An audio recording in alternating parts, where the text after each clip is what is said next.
I would like to invite Matt Conde up to the stage, our next storyteller. Let's welcome Matt. So it's July 11th before 1980, and the first son was born into a family, and everybody's expectations were put into him. Now let's fast forward. It's July 12th, 2010. I just celebrated my birthday the day before. And my life is going awesome. I just turned 31 years old, and my life is going so well that I'm living at my parents' house. And I don't have a job. I'm collecting unemployment, and all of my unemployment is going to a bottle. And that bottle keeps me. It's July 12th. It's in the afternoon. It's about 4:30. It's perfect time for about golden hour. And I'm sitting on my bed in my room in my parents' house facing west. And I'm looking at the window. And the light is just doing something magical, and it's sparking memories and thoughts. And a lot of, big moments in my life seem to have happened around that time, around golden hour. And I'm staring at my window, and I have tears just going down my face. Because in my left hand, I'm holding a pocket knife. And it's not just a little tiny like Swiss Army knife. It's a hunting knife. And it is very, very sharp. I spent a lot of time sharpening it. And I'm staring at this knife going, what do? I don't want to die. I don't want to kill myself. But I don't want to be me anymore. I don't want to be in that life. To give you a hint of what that life was like, that morning I woke up like every other morning, unemployed, still drunk, not even hungover yet because I drank so much. My eyes are still closed. I reach under my bed. I grab out a handle of vodka, the cheap stuff because you got to buy it in bulk. Before I even open my eyes, I'm pulling some swigs off of there and put the cap back on, stick it under my bed. Go downstairs to say what's up to my parents, and they're just kind of standing there in the kitchen. And my mom looks at me. Now, let me explain the relationship I had with my parents, specifically my mom. My mom was a tough love person. She's very tough love. And I learned that at a very young age. I wanted her love, but I didn't want her to be tough. So I was going to do everything that she told me to do. And my dad was a hard worker. My dad worked, he was gone 4 a.m, and he got home 7, 8 at night, unless I had soccer practice, and he got home a little early. But that was all I saw of my dad. So I didn't know as a kid if there were conditions on my dad's love because he only showed up for the fun things. Now I know it's because he worked his ass off and made time to show up to share in the fun things, but you don't know that as a kid. And so you kind of build your personality, or you build your mode of operation around that. And my mom, God, she was a feisty lady. You know, if she had a problem with customer service, she called the president of the company. She was that type of person. But my mom loved me, and she knew me. And she knew what I was talented at. And my dad was really receptive to listening to my mom. And I was gifted in a lot of things. I took it for granted. I don't take it for granted anymore. But when you're a kid and things they're just easy for you, they're natural for you, and they're fun and you love it, you automatically succeed. You know, just a quick resume. I was a published author at age 16 on accident. I wrote an essay for extra credit because I needed to get a better grade. They published it. I was an all-star in all sports I ever played. I was a team captain in football in high school. I was a team MVP, and I was a lineman. All right? I had a blue chip ride to West Point. All I had to do was sign. I had a congressional recommendation. Everything I did came easy and was successful. I go to college, doing the college life. Got kicked out 11 units short of my bachelor's. But the thing was there, I had to struggle. And I was never used to struggle because I was always pointed in the direction of success.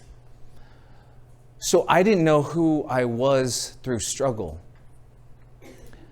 And now it's July 12th, 2010, and the only thing I've been successful at for the past 10 years is drinking. I only had one DUI in all that time. But I mean, I was full-time drinking every single day. I had been drinking since I was 2. It wasn't a big deal in my family. I could drink, I would grab beers for my parents and one for myself when I was in elementary school. High school, you can drink just as long as you do it here. Friends would bring kegs over. That's just how it was. And so that really spiraled out of control. And then so now I'm kicked out of college. Now I'm trying to, make a living. I'm doing jobs I'm good at, but I don't love. I can sell things I believe in, but it gets to a point where if it's not good for you, I'm going to have an internal conflict on trying to push something onto you. But I have to meet my goals. I have to meet my quotas so I can get a paycheck, so I can live. And so there is a big internal conflict. And I found that there was a lot of internal conflicts in a lot of things in my life. I look back and I had internal conflicts with the way I was referenced in conversations with my friends' parents and my parents. I was that kid who was like, why can't Travis be more like Matt? And then I didn't get to hang out with Travis anymore because Travis didn't want to hang out with me. And so I learned that I had to shapeshift. I had to evolve and be a person that somebody else would love or worthy of spending time with. I never realized that I drank because I didn't want to be people's version of me.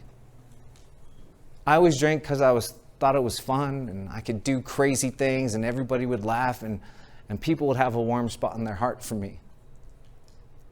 But at what price? So it's July 12th, 2010, and I'm talking with my parents, and my mom says to me, we're going to go shopping. You need to be gone by the time we get back, because I don't want to watch you die. Now, was it a valid statement? Absolutely. Because a couple years earlier, I had already been hospitalized with my first bout of acute pancreatitis. And I almost died. They told my parents, we don't know if I was going to make it. And then I stayed sober for about a month, but I was living by myself by the beach in Huntington Beach. So of course I'm going to go out. And then I ended up in the hospital with acute pancreatitis again. And then they said, if you drink again, you may die. You're probably going to die. And so I went 3 months. And I was so bored and I had no direction in my life, I would go like this. It doesn't hurt today. Let's go get some alcohol. And my mom, who was dealing with cancer, had patches of, I don't know if it was Dilaudid, but they were topical painkiller patches. And so when I had the pain, I would go and I'd stick one of those patches on. Half an hour later, go, doesn't hurt anymore. So I go drink. So I was going to die if I would have kept doing it. So my parents left, and I'm wondering, what do I do? What do I do? Who am I? Where do I go? What do I do? How do I get help? Who helps me? So as I'm panicking, I'm going through the house drinking every single drop of alcohol in the house. I dusted the house. There was nothing left. And then I hopped on my phone and I started looking for rehab. I was like, they're the only people, this is the only place I can know to go. So I called and they talked with me and told me how much it was going to cost. And I said, I don't have that much money. I said, well, see what you can do and call us back. So I called my dad because I called my mom first and she didn't answer. So I called my dad. And he answered and I told him. I said, they can come pick me up today. And he says, give him a call. I said, okay. So they picked me up, brought me in. Big dude with a cowboy hat and a mustache. And this is in Southern California, so I should have realized he was going to send me to Prescott. But he took me to Costa Mesa, right off the 55 freeway, right next to the exit that I got pulled over for my DUI and was doing my field sobriety on the overpass. And it was nighttime by now, and they took my blood alcohol and it said 0.28. And I said, yep. They said, there's no way. I said, that was the same as my DUI. And they said, there's no way. So I went to my bungalow. They gave me anti-seizure medications because I was so saturated, I had to do a medical detox. And now I'm hallucinating from everything that's going on, the trazodone, the DTOMs, everything. And I wake up the next morning, July 13th, 2010. It's the first morning I haven't had a sip of alcohol in 10 to 12 years. And I am tripping. Like, I have never seen so many visuals and tracers in my life. I had 3 steps out of my bungalow to go get food. 3 little steps. It took me 15 minutes to get down those steps because every time I looked down, they shot down 20 feet. So I had to hold onto the handrail and escort myself down. So I'm in line at food, just existing in not even a haze, just blank. And this girl walks up behind me and I go, she's cute, to myself. I go, she's cute. And I say, good pickup line. I say, you want a plate? And she's like, oh, cheers, thank you. And I say, oh, you sound like you're from London. She's like, well, I am. And so for the next 7 days, I chain smoked and talked with this girl. Now, when you're getting sober, they advise against meeting people for relationships and stuff. But hey, I didn't even know who I was, so who did I care? So a week later, I get out, and then a week after that, she gets out and calls me. And we meet up, and we actually start dating. And the thing was, we met each other at rock bottom. Rock bottom. The only way's up. So we're talking, we're hanging out for a couple months, and then she has to fly back to England to go home. So she goes back there, and we talk every single day. And I'm starting to get an idea of who I am. And I say, you know what? I'm going to come see you. She's like, how are you going to do that? You don't have any money. I was working background. I was an extra, full time. I was making in movies and TV. I was making $64 for 8 hours a day, and I was driving 75 miles each way to set each day. So I was working my butt off. I saved all my money. I worked 7 shows, TV and movies in 5 days, and then I flew out to England. And I told her parents, who didn't think that highly of me, considering the situation that we met. And I said, I'm in love with your daughter. I think she's better out with me in America. And her dad goes, oh, yes, well, that's very nice, but no. I said, okay, well, we can agree to disagree. And so I was there for a week, and I flew home. And then she flew home to me the day before Christmas Eve, 2010. And then on January 11th, 2011, I married that girl. So 2 days under 6 months of meeting this girl, I married her. And we're still married. And I know who I am now. I'm a father. I'm a husband. I'm a coach. I'm a teacher. I'm a son. I'm sober. I'm eccentric. I'm emotional. I care, honestly. And I feel people. And that's okay.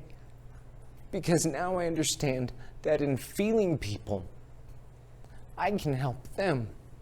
I can show them the feelings I've gone through and know that they're not going to last forever. Everything's going to work out. And and we're all going to end up where we need to be. And what solidified that was I was sober when my mom passed away. I was there. And I got to say goodbye. And she got to say goodbye to me and who I am. Thank you.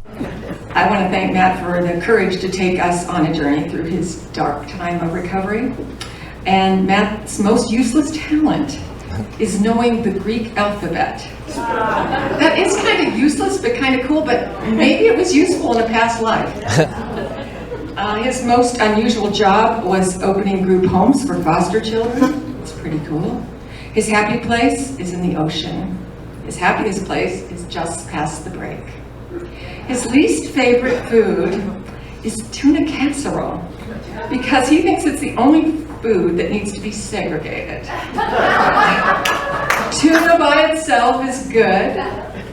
Pasta by itself is good. Together, Matt thinks they're horrible. Matt would bring back the tunic. I could just see looking out at all you guys wearing tunics. I mean, they've been around. I looked it up. I had to Google it. Like 5,000 years people were wearing tunics, and now look at how you dress. Matt lives in Chino Valley with his wife, children, dogs, chickens, ducks, and a 4-foot California king snake. His hobbies are golf, fishing, and hunting. He also volunteers his time with Real Warriors, REEL, a foundation that is a veterans 501c3 that takes vets and active duty military deep sea fishing at no cost to the veteran, and he wants you to ask him about it. Now we will introduce gratitude, applause for everybody.